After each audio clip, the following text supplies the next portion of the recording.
আমার এখনো মনে আছে ওই দিনগুলোতে কি একটা অবস্থা পার করেছে আমি, সেটা আমি জানি। এবং আমার দুই রকম কন্ডিশন দেখা দেয়। যখন ডিপ্রেশন আমাকে ছুঁয়ে ফেলে, ওই সময়টায় আমি একটা বোকা হতভাগা টাইপের লোক হয়ে যায়। রীতিমতো এক বিন্দু পরিমাণ সাহসও নিজের মতো থাকে না। এবং যেই সময়টায় নিজেকে খুঁজে পাই, অথবা যাই বলি না কেন, ওই সময়টায় সব কিছু কেমন যেন জাস্ট খুব সহজে সমাধান করতে পারি। ওই দিনগুলোতে ওই খারাপ সময়টা কাটানোর পরে যখন আমি দেখলাম রাজ বেজুসকে নিয়ে গেল আমার সামনে থেকে, ওই যে তুড়ি মেরে, তখন কিন্তু আমি সে সাবধান করেছিল। উনি বলেছিল কিন্তু এটা শেষ হয়নি। উনিও আন্দাজ করতে পারছিলেন যে এখানে আরেকটা বড় গেম খেলছে কেউ। এবং যত সময় যাচ্ছিল তত আমি বুঝতে পারছিলাম। আমি নদীর পাড়ে থাকা অবস্থায় যখন প্রথমবার ব্ল্যাক লিকুইডকে দেখলাম সামনাসামনি এবং ওই চিঠিটা বের হয়ে এলো, তখন তো আরও বেশি পরিষ্কার হয়ে গেল পুরো ব্যাপারটা কি। এবং আমি চিঠিটা হাতে পাওয়ার পরে আমি তো জানতাম কি লিখেছে। আমি ইমার্জেন্সি একটা মেসেজ পাঠালাম চারপাশে, আমার এক্ষুনি আমি সাহেবের সাথে কথা বলা দরকার এবং সালাউদ্দিন সাহেবের সাথে কথা বলা দরকার। ওদিন তখন মাঝরাত, আমি বসে আছি। সালাউদ্দিন সাহেব আসবে হয়তো আর 1-2 মিনিটের মধ্যে। আমি সাহেব আমার সামনে ততক্ষণে চলে এসছেন এবং আমি সাহেব এসে আমাকে জিজ্ঞেস করেছিলেন যে ডাকলে কেন, এবং শুধু আমাকে ডাকুনি, তাকেও ডেকেছ। আমি ওনাকে বললাম আমি একটা চিঠি পেয়েছি। উনি আমাকে জিজ্ঞেস করেন কিসের চিঠি। আমি চিঠিটা হাতে তুলে ওনাকে দেখালাম এবং চিঠিটা হাতে তুলে দেখাতে দেখাতে এই সময়ের মধ্যেই সালাউদ্দিন এসে পৌঁছেছেন আমার পেছনে। তিনি তো চিঠি ওনাদের আর দেখা লাগেনি, ওনারা বুঝতে পেরেছেন। আমির সাহেব তখন আমাকে বললেন তাহলে পেয়ে গেছি আমরা, তাই না, কে আসলে সব কিছুর পেছনে। আমি তখন আমির সাহেবকে বলি সব কিছুর পেছনে কে, এটা আসলে এখনো কি বোঝা সম্ভব? এর চেয়ে বড় ব্যাপার হচ্ছে কি, সে চাচ্ছে যে বেজুসকে যেইভাবে হোক ছেড়ে দিই, বা সে যেই কোনোভাবে বেজুসকে নিজের হাতে নিতে পারে।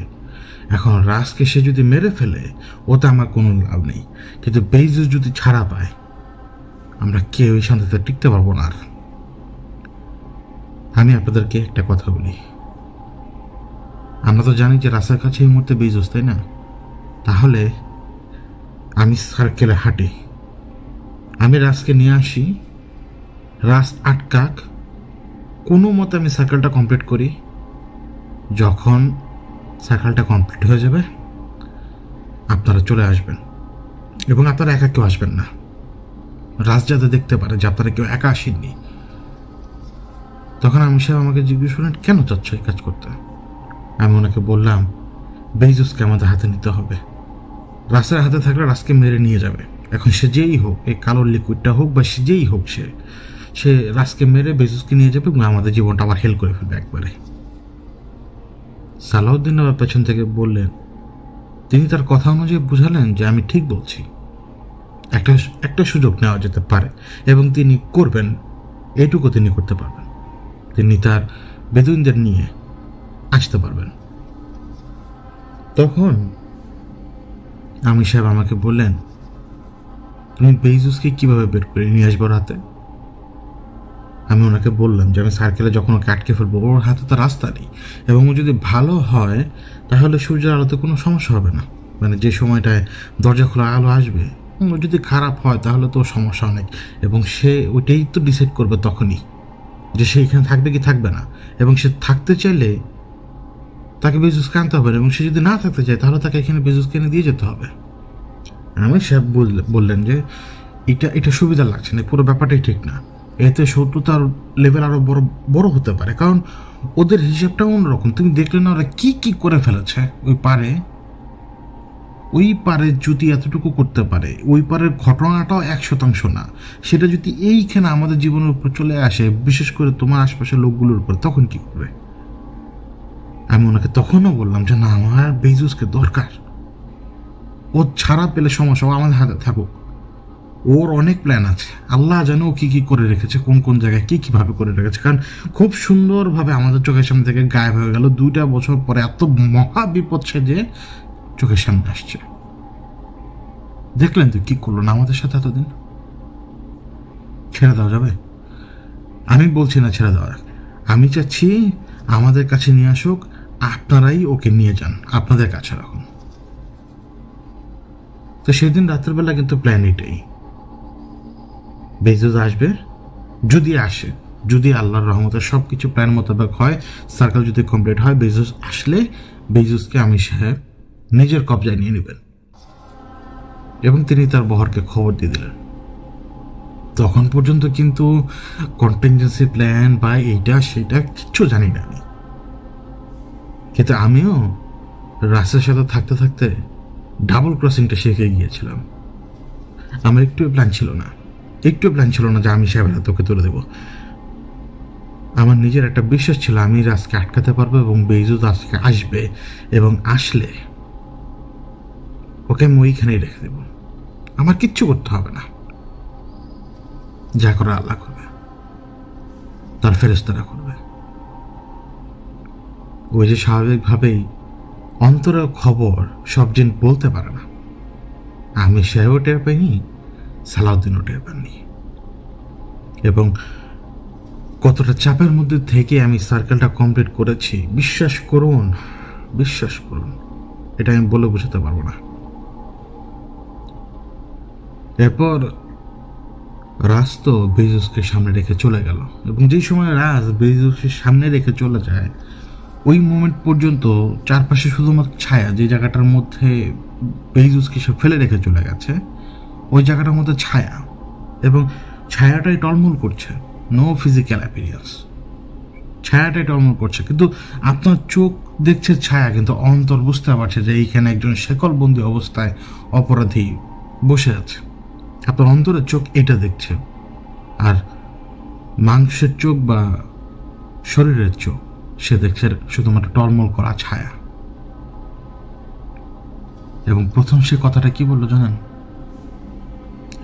সে প্রথম কথাটাই বলল, স্বাগতম, তুই মরে গিয়েছিস। এই একই কথা সে আবার রিপিট করলো আমার সামনে।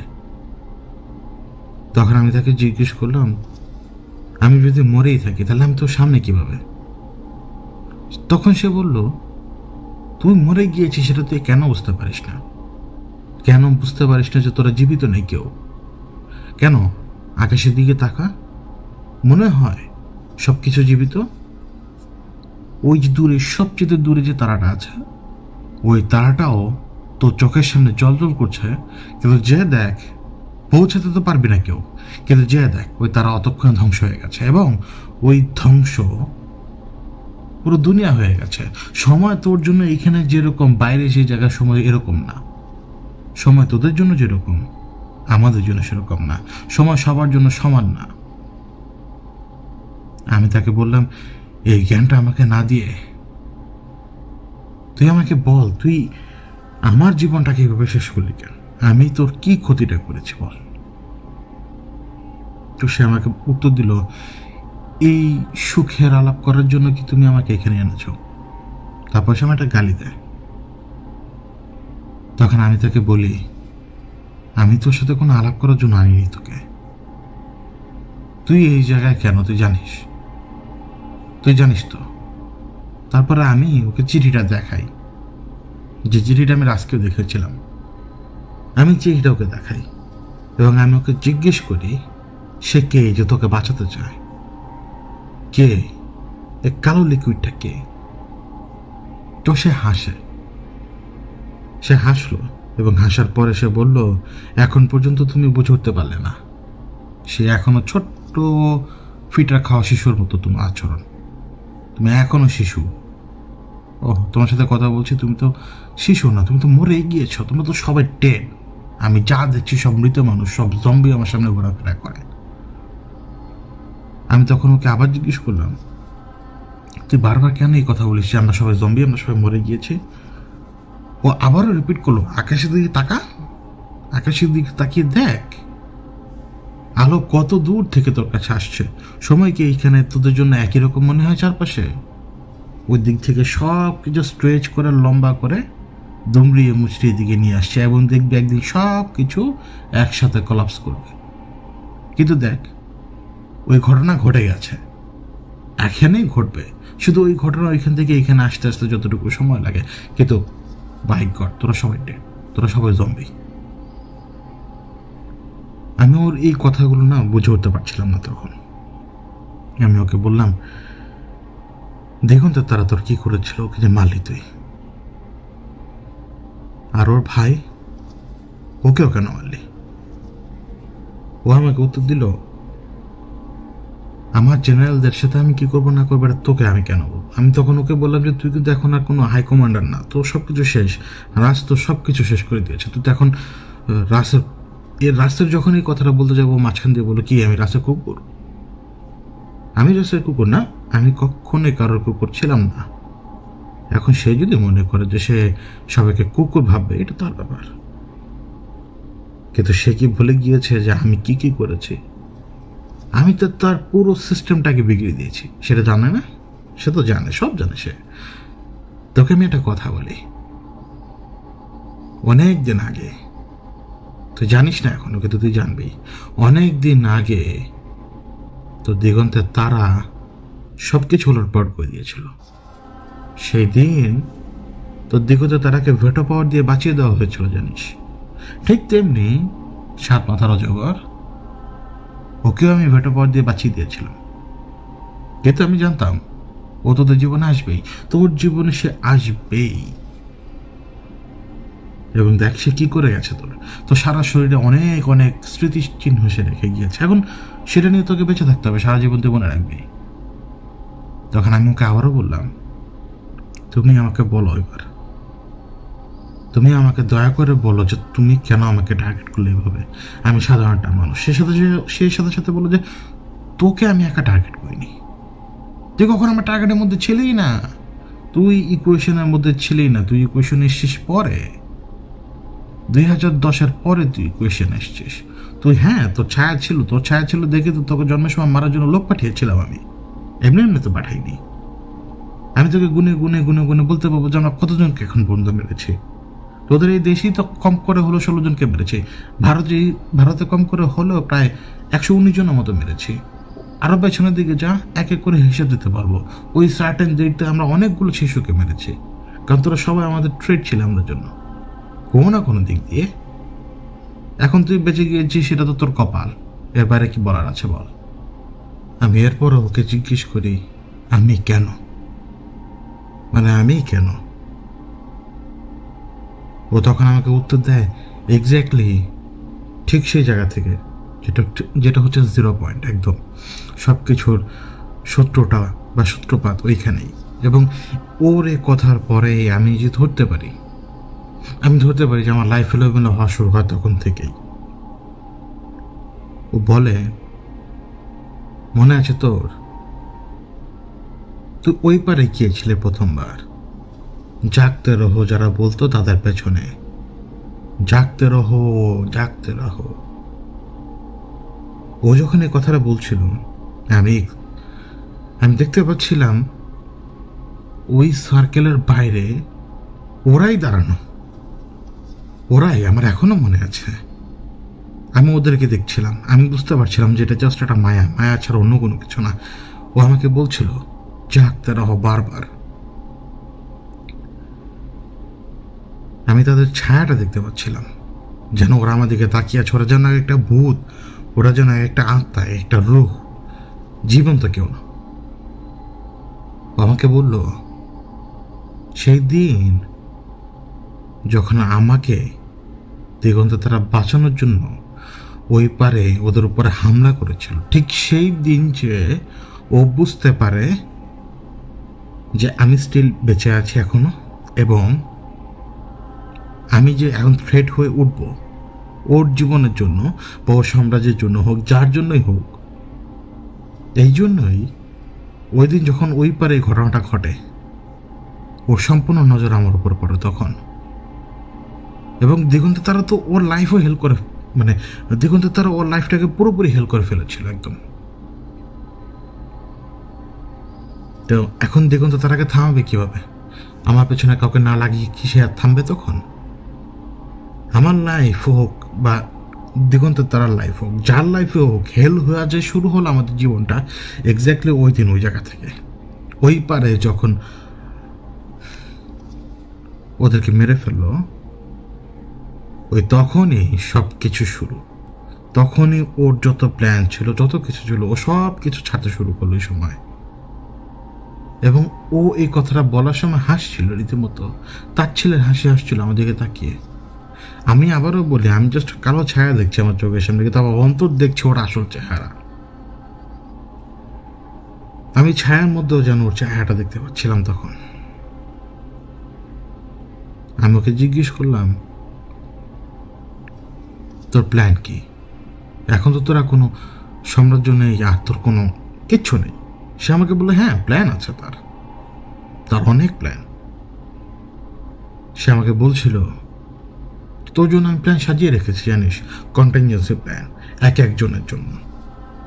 তুই তো এখন একা, তোর পেছনে আমি কতজনকে ছেড়ে দিই জানিস তুই? কাউকেই জানিস না তুই। তো ব্ল্যাক আউট হয় কেন জানিস? তো ব্ল্যাক আউট হয় কেউ না কেউ তো তোর সাথে আছে, সেই জন্য তো ব্ল্যাক আউট হয়। আমার প্রিস্ট আছে জানিস, আমার রাবাই আছে, আমার গ্যাব্রিয়েল আছে, আমার মাইকেল আছে, আমার ইমাম আছে, আমার মঙ্ক আছে। তুই জানিস না আমি এদের সবাইকে তোর পেছনে পাঠাবো। আমার এতগুলো কন্টিনজেন্সি প্ল্যান রেডি করা তুই জানিসই না। তুই জানিস না আমি সারাটা জীবন শুধু প্ল্যানিং করে গিয়েছি, প্ল্যানিং। আমাকে দেখে তোর মনে হয় কি আমাকে জোর আছে? আমি ওকে সাথে সাথে জিজ্ঞেস করি, তোমার বয়স কত? ও আমাকে উত্তর দিল, জানি না, আমি জানি না। কিন্তু হ্যাঁ, এই কমান্ড যখন স্ট্যাবলিশ করা হয়, আমি আমার বসকে মেরেই কিন্তু এই কমান্ডের স্ট্যাবলিশমেন্ট নিজের হাতে নিয়ে নিচ্ছি। আমি সারাটা জীবন শুধু তোদের মধ্যে যত রকমের কূটনামি সব কিছু দেখে আসছি, সুতরাং আমাকে তুই কখনো বিচার করতে পারবি না। আমার ভেতরে এত বেশি কূটনামি, আমার ভেতরে এত বেশি প্ল্যানিং, দুনিয়ার অন্য কোনো মানুষের মধ্যে এই পরিমাণ প্ল্যানিং নেই। আমি জানতাম কখন কি হবে। আমি তোকে টেস্ট করার জন্য সামনে এসেছিলাম।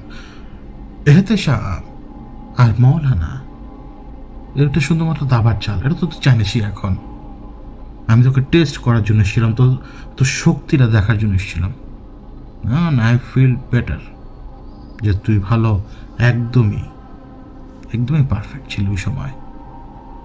বুঝলাম যে তুই পারফেক্ট, তোর ফল দরকার, তোকে ভাঙা দরকার। তোকে ভাঙবো কিভাবে? এক্স্যাক্ট টাইমে খেয়াল করে দেখলাম যে তোর মার অবস্থা খারাপ আছে এবং তুইও চারপাশের বিভিন্ন রকমের সমস্যার মধ্যে ধীরে ধীরে জড়িয়ে যাচ্ছিলি। অবশ্য সমস্যাগুলো আমি ক্রিয়েট করেছি। তোর কি মনে হয় এমনি? আমি তোর পেছনে কম করে হলেও আমার 3000-এর উপর লোক লাগিয়েছিলাম শুধুমাত্র একটার পর একটা সমস্যা তৈরি করতে। তোকে আমি চারপাশে ব্যস্ত রেখেছিলাম, তোকে আমি পুরো পাগল বানিয়ে দিয়েছিলাম। এই জন্যই তুই হাইপার থাকতি, এই জন্যই তুই যাত্রার সাথে খারাপ ব্যবহার করতি। তুই ঘুমাতে পারতি না, তোকে ঘুমাতে দিতাম না আমরা ঘুমাতে দিতাম না। তুই রাস্তা দিয়ে হাঁটতি, তোর উপরে পানির ছিটোগুলো পড়তো। কে ফেলতো পানির ছিটো? তুই মনে করতে কুয়াশা, তোরা কেউ ধরতে পারিস নি। তোর জীবনটাকে আমরাই হেল্প করি, অন্য কেউ না। কিন্তু দেখ, তখন আমি বললাম, কি দেখবো? এত প্ল্যানিং করো আজকে এই জায়গা, তাই না? এই যে আমার চোখের সামনে বন্দি, ইমাজিন করেছিলি কোনোদিন? ওই কথার উত্তর দেয়নি ও, এই কথার উত্তর দেয়নি ও, এই কথার উত্তর এই কারণে দেয়নি কে, কারণ হচ্ছে ও বুঝতে পেরেছিল যে ও কট খেয়ে গেছে এবার। তো ও আমাকে বলল, একটাই সলিউশন দিই, আমাকে ছেড়ে দে, আমি সব কিছু ঠিক করে দেবো। কিন্তু যদি আমাকে না ছাড়িস, সে কিন্তু তোকে ছাড়বে না। তখন আমি ওকে জিজ্ঞেস করি, এই কালো লিকুইডটা কে? সে আমাকে বলল, তার ব্যাপারে তুই জানিস না, তুই তার ব্যাপারে জানিস না, কিন্তু তোকে সে দেখিয়েছে না সে কে? তোকে তো সে দেখিয়েছে সে কে? সে হলো সেই কালো সাপ। সে হলো সেই কালো সাপ, যে কালো সাপ চারপাশে বিদ্যমান সব সময়ের জন্য, যেই কোনো রূপ নিতে পারে, হাঁ করে পুরো শহরকে গিলে ফেলতে পারবে সে। এই জন্যই তো তোকে দেখিয়েছিল, তাই না? সে আমাকে কোন কথা বলছিল জানেন বেজুস? নদীর পাড়ে যখন আমি ছিলাম, আমি যখন দেখতে চাচ্ছিলাম কে তুমি, যে এই মুহূর্তে পেছনে কোনো না কোনো কলকাঠি নাড়াচ্ছ, তখনই আমার সামনে যেই মানুষের মাথাটা পড়েছিল, ওই যে হাঁটার সময় গালের এক পাশ ছিল না, পোকাগুলো কিলবিল করছিল, আমি রিয়েলাইজ করলাম যে আমি পচা গলা লাশের বদ্ধভূমির ভিতরে, এবং আমি হাঁটছি। আমার সামনে যে বাংলাদেশ ছিল, সে বাংলাদেশের মানচিত্রই যেন বদলে গেল, জমিনটাই যেন বদলে গেল। আমি দেখতে পাচ্ছিলাম যে দূরে একটা পিরামিড দেখা যায়, এবং এই অংশটা পার করতে হবে আমাকে, ওই জায়গায় যেতে হবে, ওই জায়গাটা টার্গেট আমার, ওই পিরামিডের ওইখানে যেতে হবে। এখন যখন সে আমাকে সাপ বলো না, আমার আর বুঝতে বাকি নেই যে সে কে। তার মানে এটা দুনিয়ার সেই শক্তিটা, যে শক্তিটা অন্ধকারে রাজত্ব করে। এটা সে যার হাত দিয়ে জাদু বের হয়ে আসে। এটা সেই যাকে হারুত আর মারুতের মাধ্যমে আল্লাহ দুনিয়াতে এসে ফেলে দিয়ে গেছে।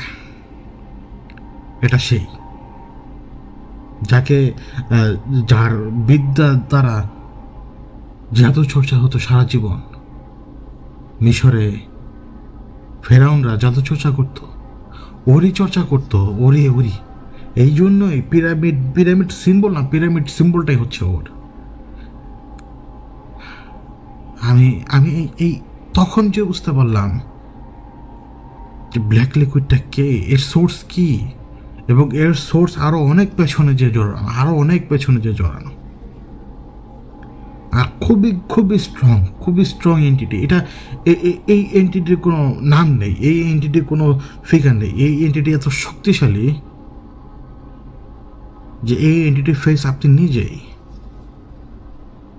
এই এন্টিটি আপনি, এই মুহূর্তে আমাকে যে শুনছেন, আপনি এই এন্টিটি, আমি এই এন্টিটি, আমি তুমি আমি।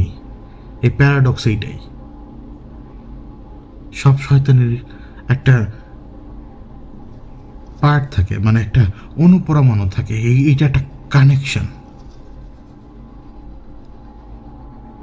চারপাশে যে অশান্তি, সব কিছু আপনি আমি টের পাচ্ছি না। এই কেওটিক কন্ডিশনটা মিশরে হবে কেন বলুন তো? আজকে থেকে 5,000-6,000 বছর আগে মিশরে এরকম কেওটিক কন্ডিশন কেন হবে? হবে না তো, হওয়ার কথা না তো। কেওটিক কন্ডিশন তখনই আসতো যখন নবী রাসূল আসতো। এই কেওটিক কন্ডিশন সে তৈরি করতো চারপাশে। এরপরে যখন আযাবগুলো আসতো, সে নিস্তেজ হয়ে যেত, স্থবির হয়ে যেত তার সবকিছু। কিন্তু আবার আমাদের কারণেই তার পাওয়ার বাড়তে শুরু করে, এবং আবারও প্রত্যেকটা বার সে মানব সম্প্রদায়ের উপরে এইভাবেই তার অস্তিত্ব বিচরণ করাতে শুরু করে, এই ব্ল্যাক লিকুইড। এই জন্যই সে বলেছে একে কালো সাপ। আমি ওকে বললাম, তাহলে তুই ওর জন্য কাজ করিস। সে আমাকে ইমিডিয়েটলি বললো যে আমাদের সেট আপটাই হয় ওর বিরুদ্ধে কাজ করার জন্য, এবং ওর বিরুদ্ধে কাজ করার জন্য শুধুমাত্র আমাদের সেট আপটা কখনো ছিলই না। আমাদের সেট আপ ছিল শুধুমাত্র কন্ট্রোলে রাখা। কন্ট্রোলে কেন জানিস তো? কে মিলে ওই পারের সিস্টেমটা রেডি করেছে জানিস তো? এখন আমার চেয়ে তো বড় বড় শয়তান এখানে আটকা, কিন্তু ওদের ব্রেন নাই, মগজ নেই। যেরকম তোদের মগজ আছে, আমাদের চিন্তার শক্তি আছে। তোদের মগজ, আমাদের চিন্তার শক্তি, ওইটার একটা ওদের নেই। ওরা ব্রেনলেস, বের হবে গায়ে গতরে যা পারবে তা করবে। কিন্তু বুদ্ধিটা খাটিয়ে একটা সাম্রাজ্যের পতন সে ঘটাতে পারবে না। যেভাবে আমরা সারা জীবন করে গিয়েছি, একের পর এক, একের পর এক, একের পর এক, একের পর এক, কিন্তু যতক্ষণ পর্যন্ত ভার্দুনের ওই দিন এবং তোর দিগন্তের তারা যেদিন প্রথমবার, জানিস তো সে কোথায় গিয়ে পড়েছিল? আমি জানতাম সে কোন কথা বলছে, আমি জানতাম বেজোস কোন সময়ের কথা বলছে, কেন বলছে। দেখুন তো তারা কাবা ঘরের আশপাশে যে পড়েছিল, কিভাবে পড়েছিল সেটা আপনারা সিরিজেই জানতে পারবেন। এবং সেই ইভেন্টের কথা আমাকে বলছিল, এবং ওই ইভেন্টেই দিগন্তের তারার রোলটাই চেঞ্জ হয়ে যায়। এবং বেজোস আমাকে তখন বলতে থাকে যে আমি জানতাম সে কি করবে, এখন তার পারপাসটা বদলে গিয়েছে, সে এখন আমার ক্ষতি করবে। কিন্তু সবার আগে সেভেরাসের পতন জরুরি। কিন্তু সেভেরাসের পতন কিভাবে করাবো? রাষ্ট্র যে কোনো সময় তার গ্যারিসন ফোর্ট নিয়ে হাজির হয়ে যাবে, 1 সেকেন্ড সময় লাগবে না কাউকে শেষ করে ফেলতে তার। এই জন্যই 7 মাথার অজগরকে ব্যবহার করেছি, অন্য কাউকে ব্যবহার করিনি। ও ছিল এক রকমের গোয়ার। ও চেয়েছিল আমার সিট, এমনকি ও চেয়েছিল উপরে যতজন থাকে সবার মাথা কেটে ফেলতে। কারণ আমরা একজন আরেকজনকে মেরেই কিন্তু এই জায়গাগুলোতে এসে অবস্থান করছি, জানিস। সে চাচ্ছিল আমার জায়গা নিতে, কিন্তু আমি তাকে ঘুরিয়ে পাঠালাম সেভেরাসে, এবং সে যে সেভেরাসে হামলাও করলো, রাসও এলো, তাকে কুকুরও বানালো, ভিটো পাওয়ারও আমি ব্যবহার করলাম, তাকেও আমি ছাড়ালাম। এরপর আমি অপেক্ষা করেছি, হ্যাঁ, তার লোকগুলোকে দিয়ে পাঠিয়ে কিন্তু লোকগুলোকে দিয়ে তোকে খুন করানোর চেষ্টা করেছিলাম, হয়নি, সাকসেসফুল হয়নি, তা আমার কোনো কিছু যায় আসে না। আমার মেইন কাজ ছিল পুরো সিস্টেম আনস্টেবল করে দেওয়া, এবং সেটা আমি করে দিয়েছি। তো আমি ওকে জিজ্ঞেস করলাম তখন, এই এতগুলো বছর চুপচাপ বসে থাকার কি লাভ হলো তাহলে? এই এতগুলো বছর যে তুই একটা সিস্টেম মেনটেন করে এলি, লাভ হলো কি তোর? সে আমাকে বলল এতগুলো বছর এক চেয়ারে বসে থাকতে থাকতে সে বোর হয়ে গেছে। এখন এই বোরিং খেলাটা ওরা খেলতে ভালো লাগছে না, এখন ওর এক্সাইটমেন্ট আসে, এরকম একটা খেলা দরকার। এবং এই খেলাটাই ও গেল 450 বছর ধরে খেলছে, এবং ও ফুলফিল করে দিয়ে গেছে পুরো সিস্টেমটাকে আনস্টেবল করার জন্য যা যা করা দরকার সে সব করেছে। সে সেভেরাসে হামলা করিয়েছে 7 মাথার অজগরকে দিয়ে, এবং সেইখানে যত পলিটিক্যাল ইস্যু ছিল এগুলো সব সে তৈরি করেছে। এবং এগুলো সময় যেতে যেতে যেতে যেতে যতক্ষণ পর্যন্ত বেজোস পুরো সিস্টেমকে ভালোভাবে চ্যালেঞ্জ না জানায়, ততক্ষণ আগ পর্যন্ত রাস এগুলোকে ধরেও নি।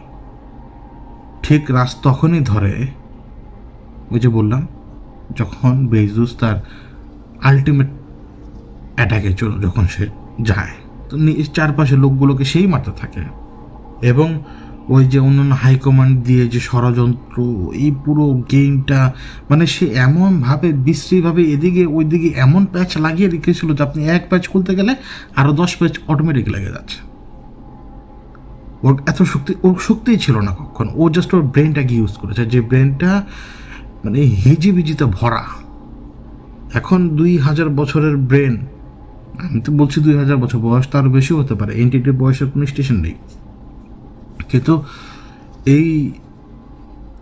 এই যে একটা লং টাইম, আমাদের মধ্যে যাদের 70 বছর বয়স হয়, তারা একজন যদি বিজ্ঞানী, তার বয়স যদি 70 বছর হয়, তার কাছে কীরকম জ্ঞান আছে, এবং তার তো বয়স 1000 বছর পার হয় না।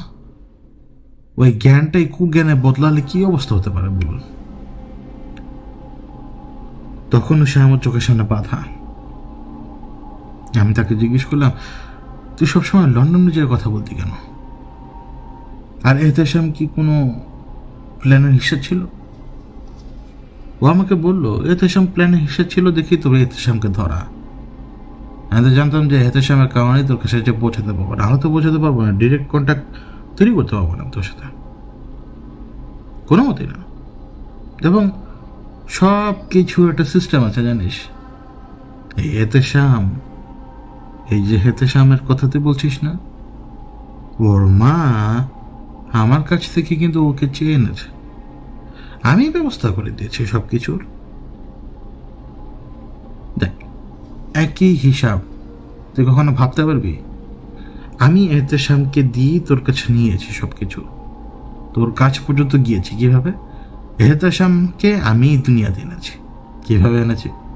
ওর মায়ের মধ্যে আরেক পুরুষের সিমেন্ট এনে দিয়ে দিয়েছি, ব্যাস হয়ে গেছে, চলে, ব্যাস পয়দা হয়ে গেল।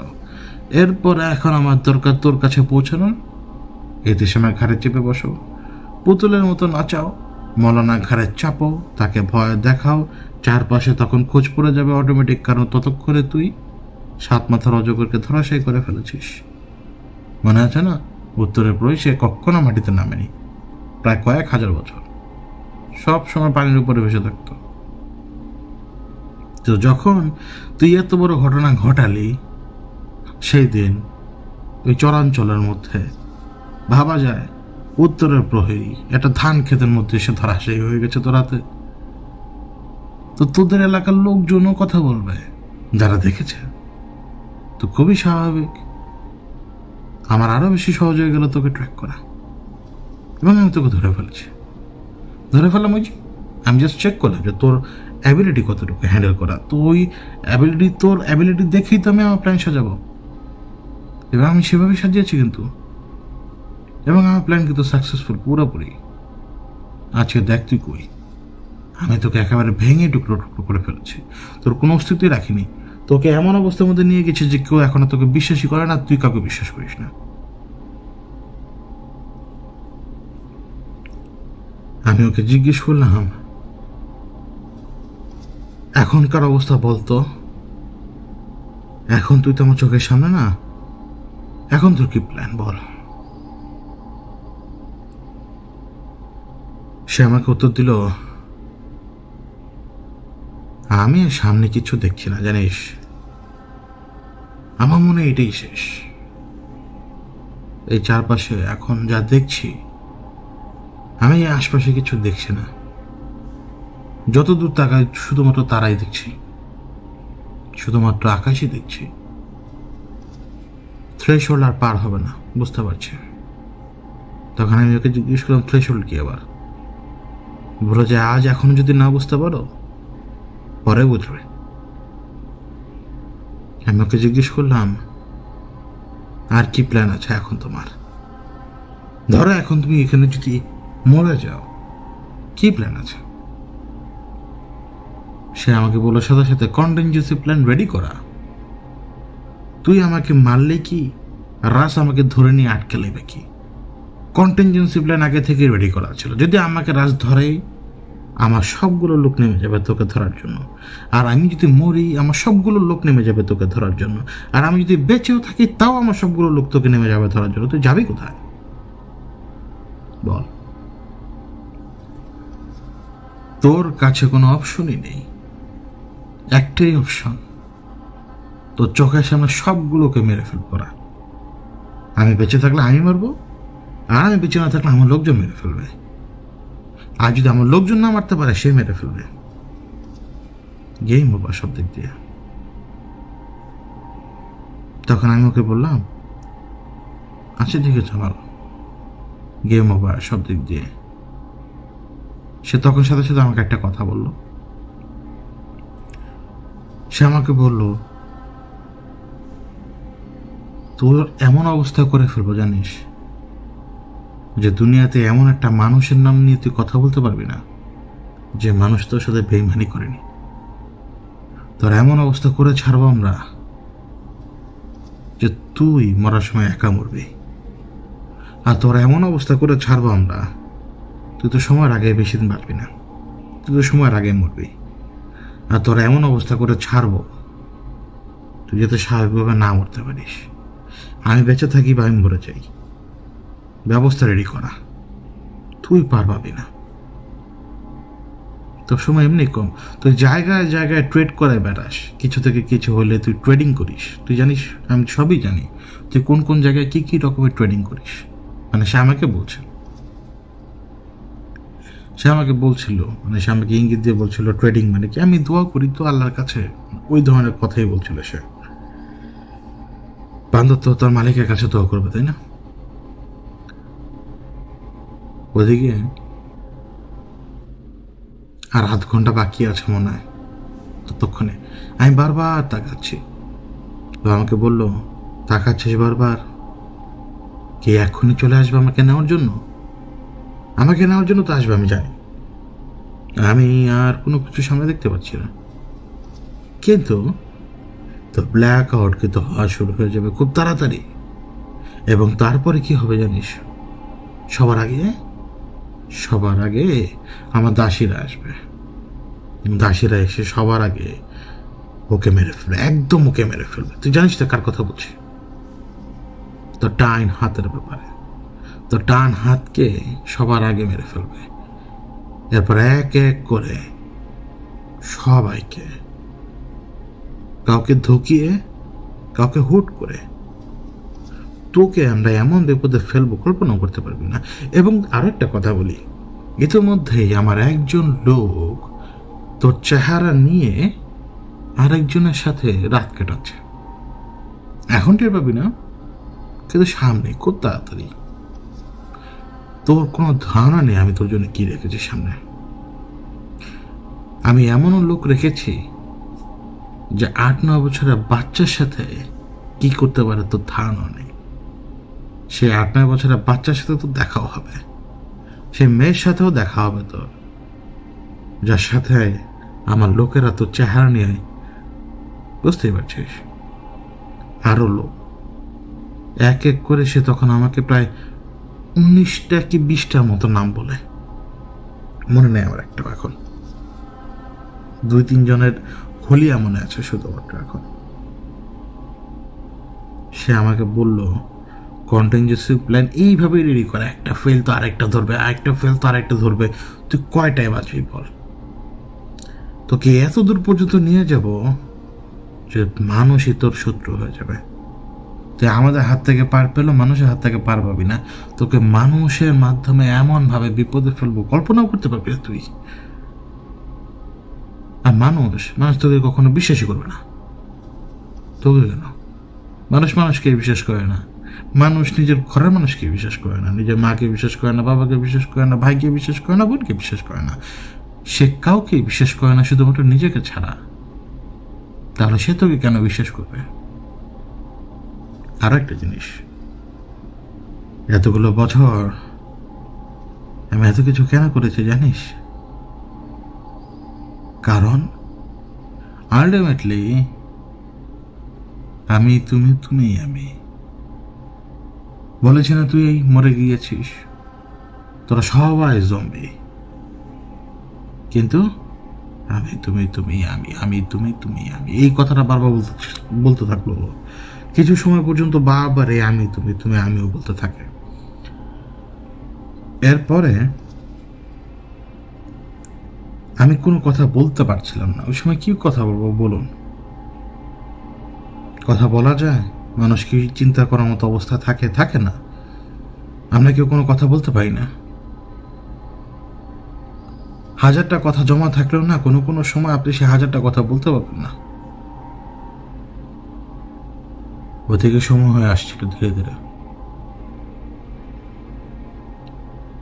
আর যত সময় হয়ে আসছিল না, এই যে সাইকো যে বিহেভিয়ারটা ছিল না, ও সাইকো বিহেভিয়ার, ওর ভেতরে যে ভয়টা আমরা সবাই পাই, মরার ভয়, ওই ভয়টা ধীরে ধীরে প্রকাশ পাচ্ছিল। সেটা ওই হাসির ভেতরেই ভয়, ওই হাসি, ও কান্না না, ওই হাসির ভেতরেই সব ভয় ওর। এদিকে ও আমাকে হুট করে বলল, তোর তো প্ল্যান হচ্ছে তোর ডান হাতের কাছে আমাকে সঁপে দিবি, দিয়ে দে তোর ডান হাতের কাছে আমাকে সঁপে দিয়ে দে, সব কিছু সমাধান হয়ে যাবে, সব কিছুর। আরো একটা কথা বলি, সিন্ধুক আছে, সিন্ধুক, টিফিন বক্স রেডি, সেভরাজ তোর জন্য অপেক্ষা থাকবে কোনো না কোনো দিক দিয়ে। তুই আমার কথা শোন, তুই আমাকে তোর ডান হাতের লোকের হাতে ছেড়ে দে। ওর এই কথাগুলো আমার কানে ঢুকলেও আমার মুখ তখন তিতা হয়ে আসছিল। আমার মুখের মধ্যে এক ধরনের বাজে স্বাদ চলে আসলো। আমি বুঝতে পারছিলাম যে আমার শরীরটা খারাপ লাগছে এবং ভয়, মরার ভয় ওই সময় আমাকেও ধরেছে। ও যে ভয়টা পাচ্ছিল এক্স্যাক্ট সেম ভয়টা কেন জানি আমি জানি না আমি পাচ্ছিলাম ওই সময়। আর আমি বারবার আকাশের দিকে তাকাচ্ছিলাম। আর যতটুকু সময় যাচ্ছিল ও অস্থির হয়ে উঠছিল আরো বেশি, এবং একেবারে শেষ মুমেন্টের দিকে হয়তো যে কোনো সময় বাতাসে পশলাটা আসবে, যে কোনো সময়। ও ছটফট করে উঠছিল, ও হাসছে কিন্তু ওর হাসিটা অন্যরকম, অ্যাবনর্মাল হাসি, কিন্তু ছটফট করছে, ও ছটফট করছে। আর আমি আমার চোখ বন্ধ করে আমি ঘুরে যাই, আমি সেদিকে তাকানোর দরকার মনে করিনি। এরপর আরো কিছুক্ষণ পরে আমি শুধুমাত্র লাস্ট একটা শব্দ শুনতে পাই। সে একটা গালি দিয়েছিল আমাকে, এবং ওইটাই তারা শেষ। এবং কিছুক্ষণ পরে হালকা যখন আলো ফুটে, তার আগেও তো একবার তাকিয়েছিলাম ভালো করে, কিন্তু যখন হালকা একটু আলো আসে না, তাকানোর পরে আমি দেখতে পাই ছাইগুলো পড়ে আছে ওইখানে হালকা, জাস্ট আপনি বুঝতে পারবেন একটা শেড, একটা ছায়ার মতো, যে এখানে এক গাদা কালো ধোঁয়া হয়তো এসে ধাক্কা মেরে চলে গিয়েছে।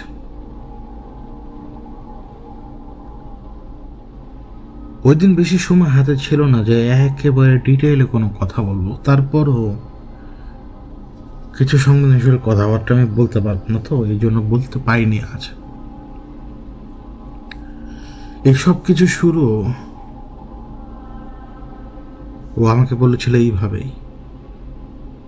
ওই পারে যখন প্রথমবার আলগার্জের কারণে ও খোঁজ পেল আমার, সেখান থেকে সবার আগে ও পেজ গিলা গেল কোথায়? ওই পারের রুলটা ব্রেক করাবে স্বামীকে দিয়ে। কিভাবে? সে এদেশের উপরে বসে সে আমাকে সেইখানে পর্যন্ত নামায়, এবং যেহেতু আমার রাগ ছিল এই জন্য আমি ওই পারের রুলটা ব্রেক করি। ওই পারের রুল ব্রেক করার কারণে অবভিয়াসলি পরওয়ানাদার আমার পেছনে আসবে, এবং পরওয়ানাদার কার হুকুমে আমার পেছনে আসছে?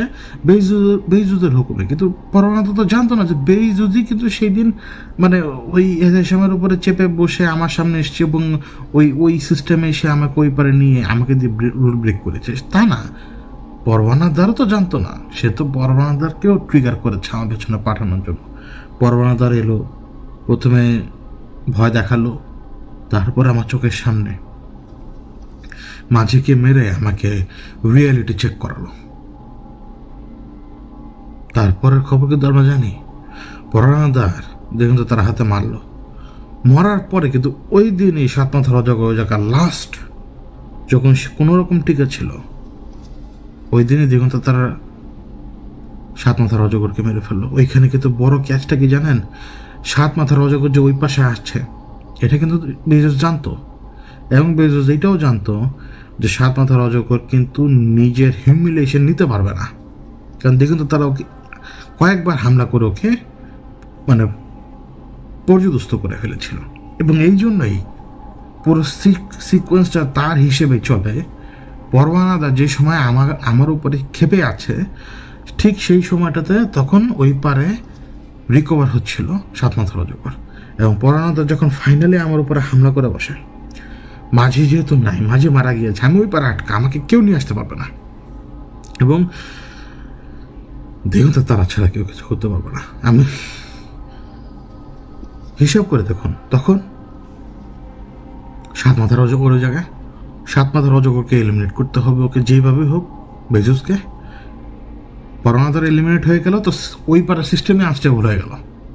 একটা দরজার গেট কিপারই এলিমিনেট কারাতে যেগুলো তার হাতে, কারণ সে অত হিসাব করবে না, তখন করবে না হিসাব। এই জন্য পরওয়ানাদারের পোস্ট ফাঁকা হয়ে গেল। কার ইশারায়? বেইজুদের ইশারায়। সেই সাথে সাত মাথার অজগর ডেড, কারণ ও ওর পুরো জোর লাগিয়ে যে কোনো কিছু করতে পারে। যদি বেইজুস যদি সাত মাথার রজক যদি টের পায় যে বেইজুসের মেইন প্ল্যান হচ্ছে কি এই পুরো এরিয়া আনস্টেবল করে দেওয়ার, তখন সাত মাথার রজক সেই জায়গায় দাঁড়িয়ে বেইজুসের পুরো প্ল্যান মানে ভেস্তে দিতে পারত, পুরো প্ল্যান। এই জন্যই ওই দিন ওরই প্ল্যানিংয়ে সব কিছু হয় এবং ওর যে অ্যাজাম্পশন ছিল দিগন্ত তারা আসবে এবং কী কী হবে, ও আমাকে এই পরিমাণ বিপদে ফেলে যেটা দিগন্ত তারা সহ্য করতে পারেনি। এবং দিগন্ত তারা কিন্তু তখন পিকে ছিল, ও পিক পাওয়ারে ছিল তখন।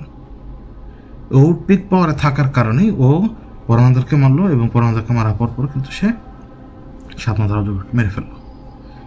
ওই পারটা পুরো আনস্টেবল হয়ে গেল এবং ওই পার আনস্টেবল হওয়ার কারণে কি হলো, ও এক্স্যাক্টলি যেটা চেয়েছে সুপ্রিম কমান্ডার আসুক। কারণ সুপ্রিম কমান্ডার আসলে হবে কি, সে এগুলো সহ্যই করবে না, সে মেরে গেটে একেবারে সব সাফ করে ফেলবে। কারণ বেইজুস তো আরও আগে, দেখুন ওর কি ভয়ঙ্কর প্ল্যানিং।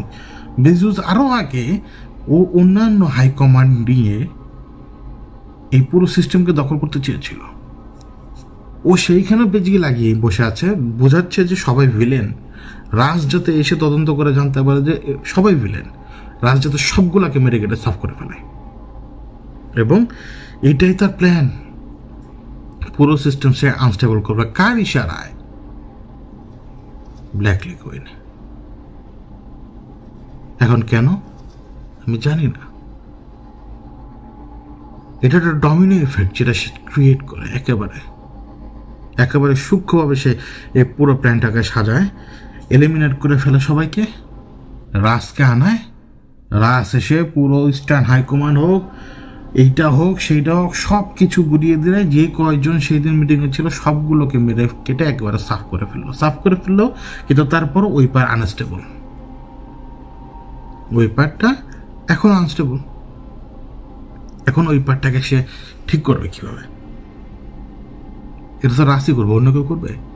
ঠিক ওই একই সময়ে রাজ যখন টের পেল বেইজুস এই সব কিছুর পেছনে কলকাঠি নেড়েছে, যে স্বাভাবিকভাবে তাকে দমন করতে হবে।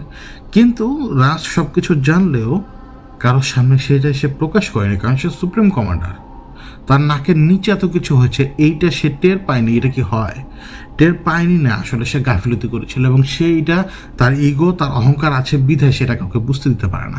এই জন্য সে সবগুলোকে মেরে কেটে সাফ করে ফেলেছে, যাতে কেউ আবার না জানতে পারে যে সুপ্রিম কমান্ডারের নাকের নিচে এত ঘটনা ঘটেছে। এই জন্যই সুপ্রিম কমান্ডার সবাইকে মেরে কেটে সাফ করে ফেলেছে। এবং সে বেইজুসকে ধরে নিয়ে ওইখানে আটকে রেখে ওর কাছ থেকে সব কিছু ওগুলো বের করতো, কোন কোন জায়গায় তুই কি করে রেখেছিস।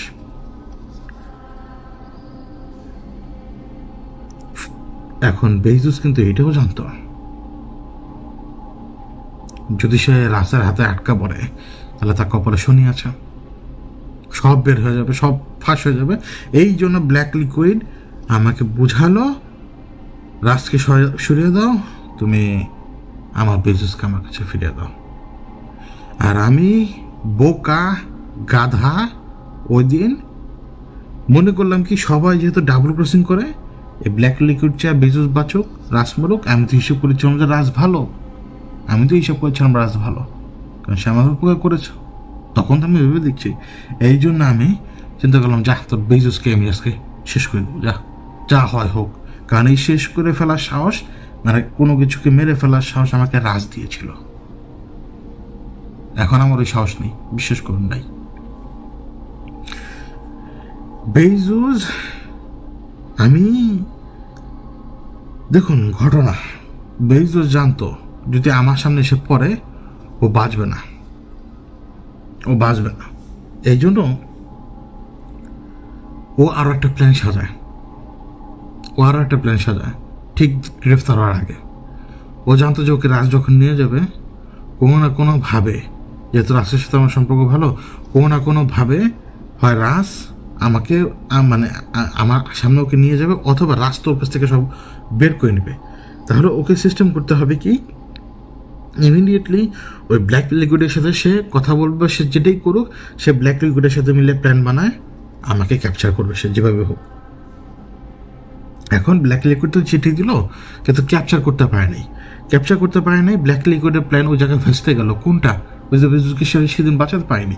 এই জন্য ব্ল্যাক লিকুইড পুরোপুরি ফোর্স ক্রিয়েট করতে শুরু করে। যখন দাসীরা আসতে শুরু করে, ব্ল্যাক লিকুইড আমাকে বুঝাতে থাকে যে আমি জাস্ট তোর লাস্ট হোপ, আমি তোর লাস্ট হোপ, তুই আমার অনেক কাজে বাধা দিয়েছিস, আর দিস না, আমি তোর লাস্ট হোপ। এবং এর মাঝখানে শাহ আমানতের ইকুয়েশন আপনি কীভাবে পাতেন? ওই একই এন্টিটি, ওই শাহ আমানতকে জাসপ্রীতি শক্তি সে নিয়ে গিয়েছিল, এই শাহ আমানতেরই। এই জন্যই এই ব্ল্যাক লিকুইড আমাকে শাহ আমানত পর্যন্ত নিয়ে গিয়েছিল, জাস্ট ওর স্ট্রেংথ বোঝানোর জন্য যে আমি যে কোনো কিছু করতে পারি, তো কোনো ধারণা নেই। এবং আমি এইটাই চাই, এই যে শাহ আমানতের জীবনের কথাগুলো শুনলাম, তার অভিজ্ঞতাগুলো নিজের চোখে দেখলাম, রিজন একটাই, জাস্ট ওয়াক আউট, বাঁচতে চলে সরে যা, বাঁচতে চলে তুই সরে যা। এবং কিভাবে সরে যাব বলুন? কিসের উপর দিয়ে সরে যাব?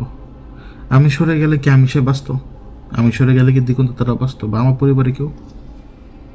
ওই অপশন ছিল না আমার হাতে। আর এরপরে সব কিছু আপনারা জানেন।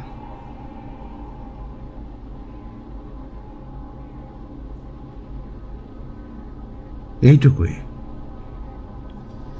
অনেক কথা আমি এখনো চাইলে বলতে পারবো না। ওই যে বললাম, বেজোসের অনেক প্ল্যান ছিল, অনেক কিছু কিছু প্ল্যান এত ঘৃণার কল্পনা করতে পারবেন না আপনি।